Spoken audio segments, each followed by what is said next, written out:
Alright y'all, welcome back to the channel. Now listen to this. A 20-year-old Filipina, ranked number 42 in the world, stepping in with that quiet fire only the overlooked really carry, is about to walk on the center court. And waiting on the other side, one of the most dangerous forces the WTA has seen in years, Elena Rybakina, the Kazakh powerhouse, Grand Slam champion, fresh off dismantling Maria Sakkari 6-4, 6-1 like it was routine work. She plays with that cold, machine-like precision, like she's operating on a whole different level than everyone else out there. So yeah, the tennis world thinks it already knows how this story ends. But hold up, they might be wrong. Because Alexandra Ayala has already taken down 4 top 10 players this season, and Rybakina might just be next on that list. Stop what you're doing. Seriously, lock in for this one. Turn the volume up, cancel your plans, call everybody you know, because what's about to go down in the Italian Open isn't just another match. This is bigger than that. 1 week before the French Open, WTA 1000, round of 32, May 10th, 2026, this is a moment. This is the ultimate David versus Goliath story, but this David has already taken out 4 giants, and she's stepping into this fight with one of the most lethal left-handed topspin forehands in the game right now. Let me break down exactly what's at stake. Eala comes into this match with 16 tour-level wins across 10 tournaments in 2026 alone. That's more wins than any left-handed player on the entire WTA Tour this year. And right here in Rome, she's finally having that clay court breakthrough people have been waiting for. A journey that really started back when she joined the Rafa Nadal Academy as a 12-year-old in 2018. In her opening match, she bageled Magdalena French, then weathered a veteran push and closed it out 6-4 in the third. And listen to this, she posted a 68% second serve win rate, shutting down all doubts about her clay game after those tough weeks in Stuttgart and Madrid. Then came the statement performance. She flipped the script from her Auckland loss and dominated Wang Xinyu 6-4, 6-3 after going down 0-3 early. She broke an elite service 7 times, no double faults. He made history as the first Filipino in the Open era to reach the 3rd round in Rome. This momentum, it's real. This form, it's dangerous. This confidence, it's on another level. And now, she's staring straight at the wall. Now listen, Elena Rybakina is basically a biomechanical weapon built for one thing: baseline destruction. 6 feet tall, 26 years old, world number 2, and the reigning Australian Open champion after taking down Aryna Sabalenka earlier this year. She's also a WTA Finals winner, with a serve clocked over 120 miles per hour that turns service games into straight-up executions. Coming into this match, she's won 24 of her last 26 WTA 1000 matches after taking the first set, and she's riding a streak of 12 straight opening match wins at this level. These aren't just stats of someone who beats opponents, this is someone who processes them. But hold up, clay doesn't care about numbers. Here's the real story. Rybakina's entire game is built on first strike tennis.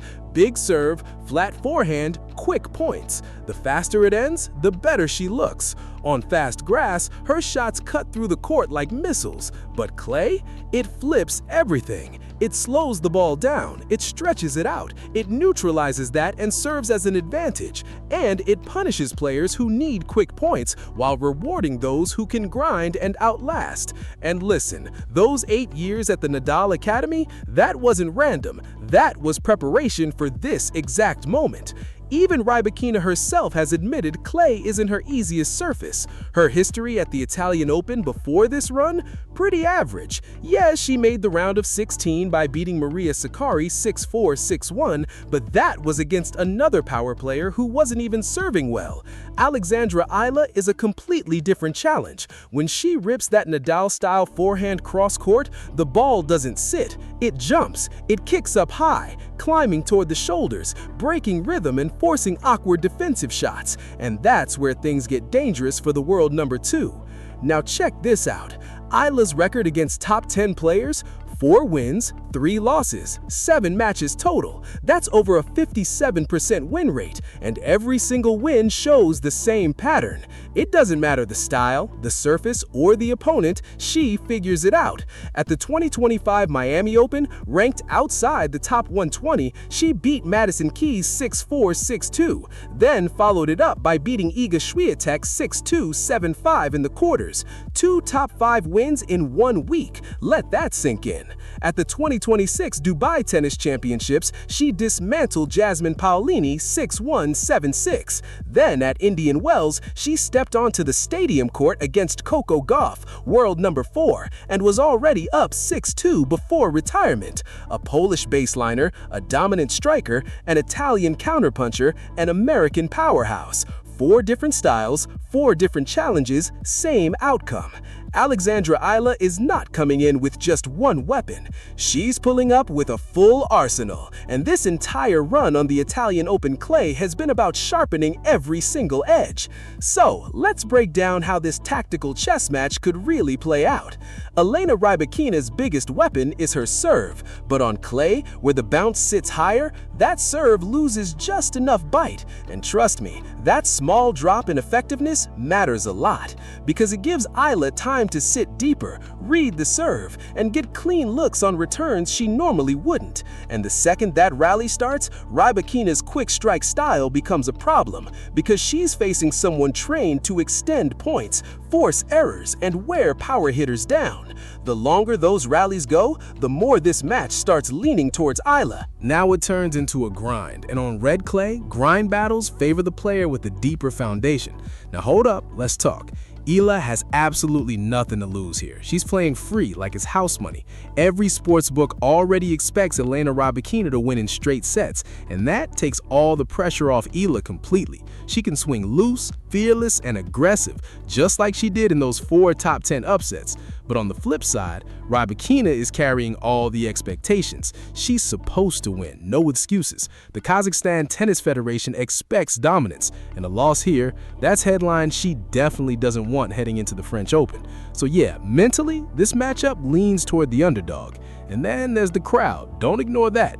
Filipino fans have been showing up heavily all across Europe during this run. That stadium has been filled with Philippine flags, energy, and loud support. You can hear the chants clearly on the broadcast. And here's the thing. Rybakina has never faced Eala before. She's never dealt with this kind of atmosphere, this kind of crowd pressure on a slow clay court with everything on the line. And in that moment, the player who can feel 115 million voices echoing through the stadium finds an extra gear the opponent can't even begin to locate. Now hold up, that edge? It's not something Rybakina brought into this match. That energy belongs entirely to Eala. The road ahead makes the stakes crystal clear.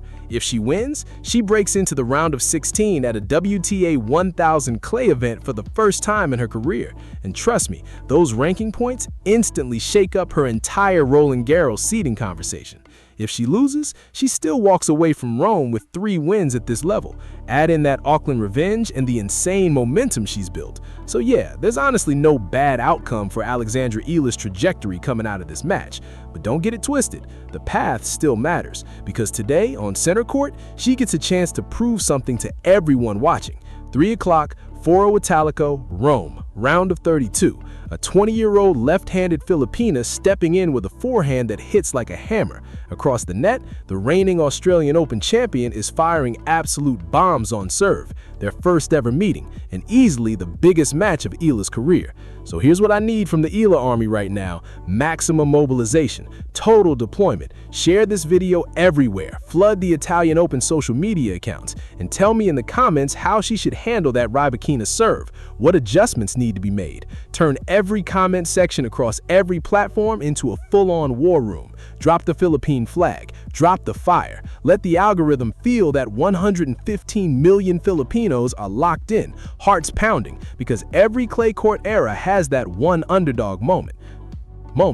Think Elena Ostapenko at Roland Garros 2017. Think Leylah Fernandez at the US Open 2021. And yeah, even Eala herself at Miami Open 2025. These moments always come from matches that the establishment brushed off as routine, and today, everything feels perfectly lined up. Rybakina knows it too. This court can absolutely neutralize her power. And Eala, she's got the tools to make it happen. A heavy lefty forehand that disrupts entire kinetic chains, a second serve that just clocked in at 68%, and a return game built to punish even the slightest hesitation.